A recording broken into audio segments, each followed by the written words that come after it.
In today's MLB recap, Aaron Judge not only broke an MLB record last night, but he absolutely shattered the record. Wait until you hear what he did. Red Sox fans had their hearts shattered by this clutch home run off the bat of Wyatt Langford. Bobby Witt Jr. somehow hit a baseball 4.5 feet off the ground for a home run as he continues his historic season. The Dodgers played one of their sloppiest games in years, all while the Diamondbacks got some big-time help from a few Rockies miscues, as the Dodgers, they're kind of losing steam in their own division. We'll talk about all of that and more in today's MLB recap. We recap every game every single day, so don't miss out. Hit that subscribe button. And let me get my e-begging out the way. If you're going to any baseball games or concerts, save yourself 20 bucks off on SeatGeek using code Fuzzy. And if you've never tried Underdog Fantasy, they're hooking you guys up. New users get a free pick'em and a $250 bonus cash credit when you use code Fuzzy. Don't miss out. So we have two games to show off real quick before we talk about the insane record that Aaron Judge broke last night. Bryan Woo of the Mariners, he dominated Detroit over 7 innings while Jorge Polanco gave him a 1-run lead with an RBI single in the 5th inning. Woo was fastball heavy early on, then he started breaking out the sweeper. He went 7 scoreless, no walks. Always love to see that. He also had 6 punch-outs. He has a 2 ERA as their number 5 starter. They have one of the deepest rotations I've personally ever seen.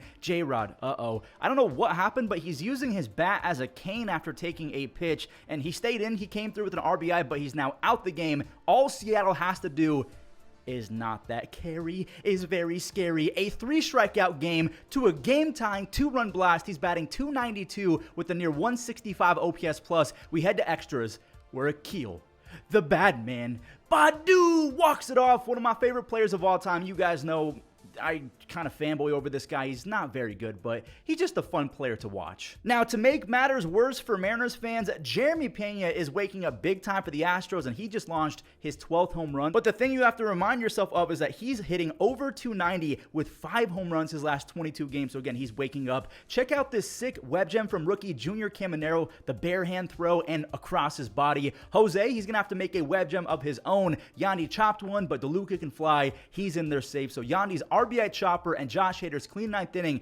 forced extras. Mariners fans, they're praying for a Tampa Bay comeback. And Mauricio Dubon smoked a rocket RBI up the middle. And since Josh Hader got his bag, he's not afraid to go more than 1 inning. He gets 6 outs, 6 up and 6 down actually. Houston wins 2-1 in a game where they had a whopping 2 base hits. And the Rays also only had 2 base hits because Ronel Blanco was a magician again. He went 6 scoreless with 4 strikeouts, no walks. He has a 2.89 ERA. The Astros have won 8 games in a row. In this next game, Aaron Judge made some of the most insane history I've ever seen, but not before Juan Soto hit his 4th home run in like 24 hours. He's the first Yankee since Reggie Jackson, Mr. October, to have a home run in 4 consecutive at-bats. Gavin Sheets, he's been really good the last week. He made it 2-1 all by himself. 1 on an Oppo Taco, another on a single. No time to show the second base hit because this next clip was wild. Verdugo, he skied one to deep center. Fletcher and Robert Jr. kind of collided a little bit, and that allowed Oswaldo Cabrera to tie it from second. A 2-base sac fly. From there, the Yankees started teeing off as Austin Wells. He had a 2-run single. He makes it 4-2. And to quote the great Anakin Skywalker, this is where the fun began. Juan Soto was intentionally walked because he's got 5 home runs in his last 6 at-bats, something crazy like that. You got to pick your poison and just pray that Judge takes all 4 pitches, because I straight up think they were going for an unintentional, intentional walk, but it's Aaron Judge. He can homer on ball 4, a ball that was 2 inches inside. He gave himself the green light with a 3-0 count, and that is career home run number 300. He did it in just 955 games. That's the fastest by almost a full season. He beat Ralph Kiner by 132 games, and on top of that, he also beat Babe Ruth in terms of quickest with the at-bats. Austin Wells, of course, he left with one as well. He's batting .370 with the 170 OPS plus as a cleanup hitter. Now, before we show off Gunnar Henderson's 30th home run, I'm not going to breeze past Aaron Judge. I got to talk about him because since April 24th, that's 96 games, Aaron Judge is hitting .374 with 40 home runs and an on-base percentage over 500. He's on pace to just miss 60 home runs, but he's probably going to lead Major League Baseball in WAR unless Bobby Witt Jr.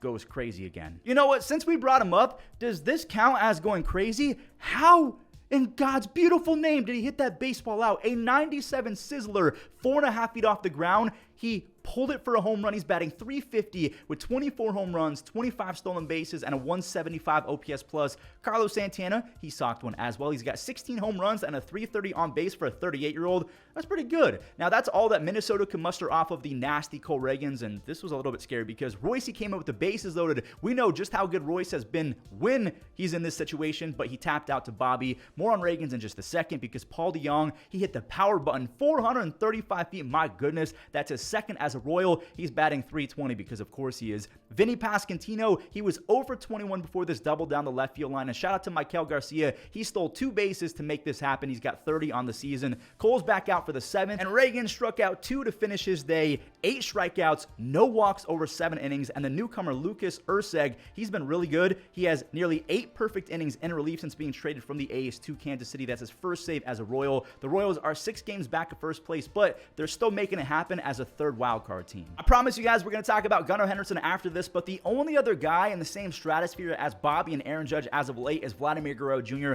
I'm not even being dramatic. Wait till you hear his stats. Now, real quick, I wrote off Ernie Clement years ago. I thought he was the worst non-catcher hitter I had ever seen. He had 3 home runs and a 50 OPS plus his first 109 big league games. Since last season when he joined the Blue Jays, in 128 games, he's got 8 home runs and a near 110 OPS plus, along with really good defense, 6 outs above average this year. Vladdy, he drilled an RBI single through the right side and scores Dalton Varsho. And now Varsho, he gets to drive in himself because he's got 15 home runs, 16 outs above average. It is not easy to go lefty-lefty, but he just did it. Matt Thaiss, he looks exactly like Jared Walsh. He's got a home run. Ernie, he's got a triple now. He's really fast apparently as well, and he used that speed to score on a shallow pop-up. I did not think that he was going to tag on this one, but he avoids the tag. Varsho got on base a 3rd time. He had 3 base hits. So did Vladimir Guerrero Jr. His 3rd base hit went 400 plus feet. The Blue Jays win easy as they sweep the Angels. Now, real quick, I want to talk about Vladdy. Judge and Bobby have both been mythical, right? But listen to Vladdy's stats since May 5th. So that's 86 games.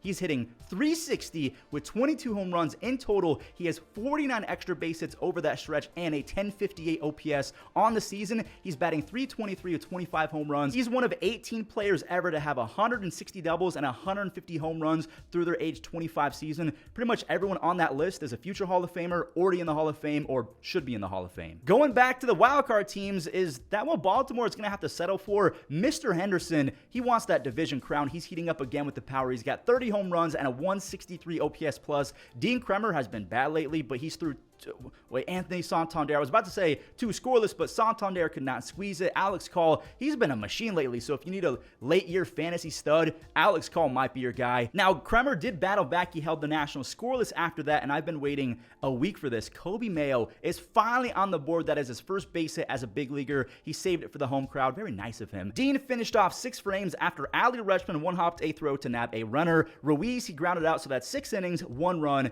Washington rookie DJ Hurts, he battled as well, and just like Dean, he allowed 0 runs after allowing some early. Jackson Holiday, he flexed his insane ceiling with the lefty RBI, and then Ali, he added another insurance run. Sir Anthony Dominguez, he had a double play. I don't know if it's, no, why did I say it like that? Sir Anthony, he had a double play, his 2nd save as an Oriole. He has a 1 ERA and 10 strikeouts through his first 9 games as an Oriole, but again, the Orioles, they're a half game back, so are they going to be in a wild card spot, or are they going to win the division? Let me know. We saw the Royals win already, and we know that they're competing with Boston for that 3rd wild card spot, and I'm going to cut a lot of fat in this game. We're going to fast forward to the 6th, where Adolis Garcia, El Bombay, now has 19 home runs. He ties it at 2-2. That was his 2nd base hit of the night. Now it's untied because the rookie phenom, Wilyer Abreu, he swings a toothpick. Some of the best bat speed in baseball for a guy his size. He's got 13 home runs and a near 130 OPS plus. Boston, they added another after Romy had a sac fly. Luckily, Yoshida scored before Rafi got backpicked, so he forgot the outs. That is not good, and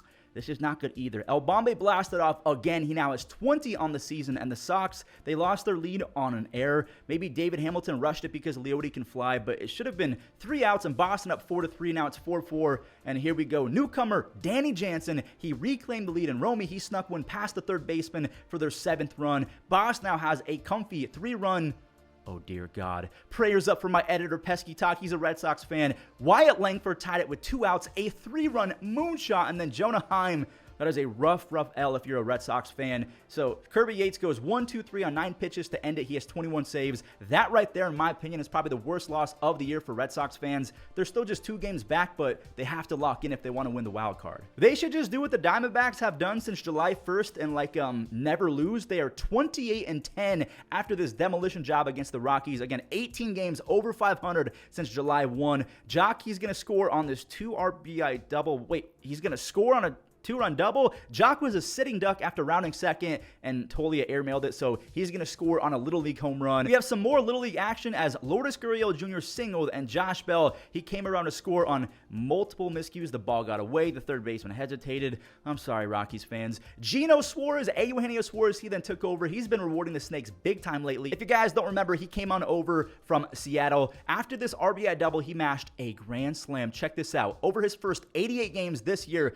he was bad. 6 home runs, 34 RBIs. His last 33 games, 12 home runs and 35 RBIs. Jordan Montgomery, he was aight. He allowed 3 runs on 5 base hits, 3 walks, but he did strike out 8. I guess Arizona fans will take that 100% compared to what he's been doing. So the Diamondbacks have won 6 games in a row, and again, they're 28-10 since July 1st. From a team that's won 6 in a row to a team that's now lost 10 in a row, the Pirates, they are again taking on San Diego. San Diego has the second best record in baseball behind the Diamondbacks since July 1st. They're 23-11. That's nothing to scoff at. It's not 28-10, but still really good. We have back-to-back games with a ton of miscues. Jake Cronenworth, he took advantage and belted a 3-run tater off of Mitch Keller. He's up to 70 RBIs on the year. Luis Ariz, he gets a free double and scores Tyler Wade. And Jackson Merrill, this kid has been unreal. He might be stealing Rookie of the Year from Paul Skeens. This is a 2-run triple. He's batting .310 with 32 extra base hits and 44 RBIs since June 8th. And to me, again, he's probably stolen the NL Rookie of the Year as of right now, simply because he's been vital to the Padres' surge. David Peralta, he's surging as well. He's batting .419 with 4 home runs the last 2 weeks. Martin Perez, he put his former team in a blender. 8 strikeouts, 1 run over 5 1/3. The 1 run was off the bat of his former battery mate, Joey Bart, who has a 140 OPS plus and 11 home runs. Shout out to Joey Bart. That was the lone bright spot for the Pirates, who have now lost 10 in a row. They're 56-64, and they're 8 games back of a wild card. They have 42 games left. Can they make the comeback? Let me know. So, this is bad. This is very, very, very bad. The Braves offense has awoken like Sandy when she was mid-hibernation. Like, the Braves are playing angry. Robbie Ray had one of the worst starts I've ever seen. He walked in a run. Garcia just watched pitches sail all over the place. Michael Harris, he's back in a big, big way. A lefty grand slam to McCovey Cove. It's a splash hit. It did not hit anything but the water. Robbie got exactly 2 outs. He walked 3. He hit 2 hitters, and that's, again, one of the worst starts I've ever seen. Tyler Fitzgerald, I mean, he's basically been Bobby Witt Jr. How did he hit this ball out? He's batting .315 with 14 home runs. Again, he's top 1% in speed. Matt Olson went to the exact same spot, only he's a lefty, so his power is just stupid. He's got 21 home runs. Atlanta, they only have 2 base hits, but they're up 6-1. Make it 3 base hits and a 7-1 lead. Austin Riley, he had another home run. Jared Kelenic, this is trouble. 2 can score. Witt does come around to score as Kelenic got all the way to third base. Sean Murphy, man, the Braves are seeing red. Mike Yastrzemski had to come in and pitch to end this game as the Braves, they win big 13-2, and they have won 3 games in a row. Ooh, we have back-to-back games with a grand slam. This was just a 3-run home run. Is that Jonah Bride again? Who the heck is this guy? He's got 5 home runs and 14 RBIs his last 14 games. Philly starters, they've been useless since the All-Star break. They're approaching a 5.5 ERA since the All-Star break. Philly got a few on the board with some groundouts, but Miami, they pushed it back to a 3-run lead on a Jesus Sanchez RBI, and Jonah Bride, he secured a 4 RBI day. But like I said, we have back-to-back games with the slam, so someone else is going to have a 4 RBI game. Skinny Schwarber, he still has all of the pop in the world. He now has 28 home runs on the season. Runner and scoring position Lord Alec Boehm, he scored Harper with a knock up the gut, and then Bryson, he doubled to right field, so Boehm got all the way to third base, and then JT, he punched a 2-run double the other way. The Phillies, they needed this offensive explosion in a big way. They finally end their 4-game losing streak. They're now at 70 Ws on the season. Now the Mets, they faded a little bit as well because just like the Phillies,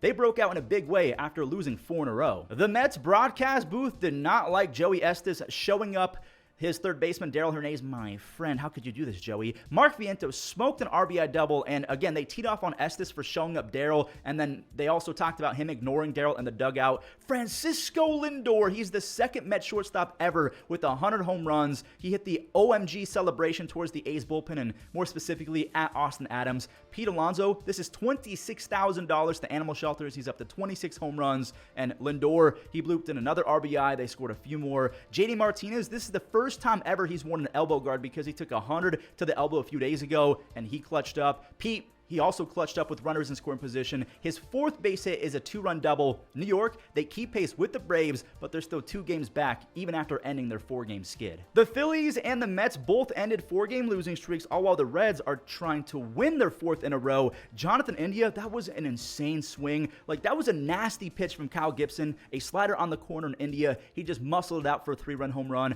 Tyler Stevenson, this guy is so underrated. He's a catcher with 16 home runs, and did India do it again? To dead center? He did. That's 11 home runs. He also has 23 doubles and a pretty impressive 355 on base percentage. The Reds, they crushed the Redbirds. TJ Friedl, I mean, he matched India with a 2-home run game. He's got 5 home runs and 17 RBIs in his 17 starts fresh off the IL. He is so vital to their success. And by the way, this was all on his 29th birthday, so 2 home runs, a nice little birthday gift to himself. Ellie, he hit a double off a lefty, and Noelvi, he can fly, so he scores from first. The Reds, again, have won 4 games in a row, and they're back to within 4.5 games of a wild card spot. Let's find the other Cleveland team. Josh Naylor and Andres Gimenez, they answered with 2 RBIs in the 4th inning after the Cubs put up 1. J-Ram, he scored from first, and Andres, he brought home Josh moments later. Will Brennan, attaboy, another first-to-home extra base hit from the Guardians. Brennan, he has such a high ceiling, but he's been really inconsistent. J-Ram got robbed. Michael Busch stole an easy double from him. Now he still got the RBI, and Andres Gimenez, later in the game, he sealed this one with a 2-run gapper to left center. He's hitting 300 since I tweeted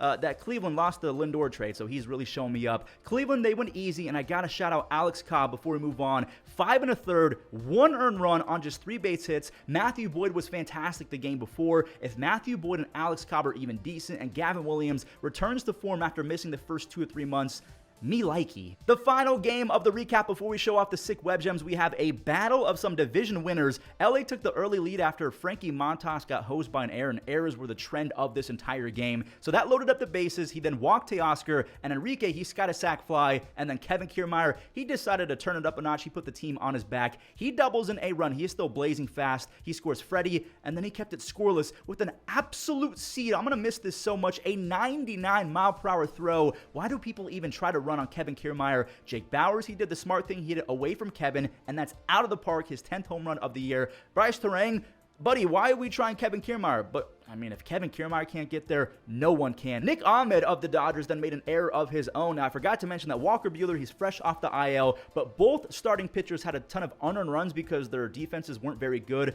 Terang's RBI stand-up triple was followed up by a broken bat RBI from Jackson Chourio. He's smiling. And dude, what is the defense in this recap? Buehler and Montas combined for 7 runs, but only 1 earned run between the pair of them. More mistakes this time, a mental mistake. After the error to allow Milwaukee to take the lead, Terang, he laced another extra base hit, but check this out. Joey Ortiz, he was caught in no man's land. What do I do? What do I do? He tagged second, went back to first, then didn't re-tag second base. And after Dave Roberts pulled out the 10,000 IQ play, he said, step off and throw to second. Yeah, Joey Ortiz is out, and now we're tied again because pinch hitter Miguel Rojas, there you go. Miguel Rojas ties it with a single, but we have another error. I cannot believe what I'm seeing. Mookie Betts, the multi-time Gold Glove winner, botches it as Jackson Chourio singles to right field. Joey Ortiz gets the score on the fielding error, and that is going to do it. Devin Williams, he comes in and he goes 1-2-3 against 3 former MVPs, Ohtani, Betts,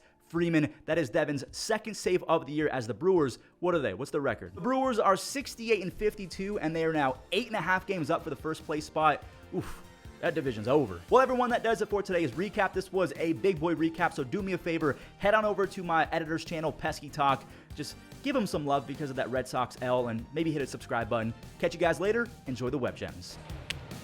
This is going to get... Wow, what a catch. So now you get a 3rd at bat for the left-hander Rojas against the lefty Salmons, and this is Urshela again. On the ground is short. Perdomo to his feet. Got him! Lined and caught. Torres, diving stop, tosses to On general manager Frank Castle. toward the gap in left center field, cutting across Nimmo, and Yore with a leaping catch.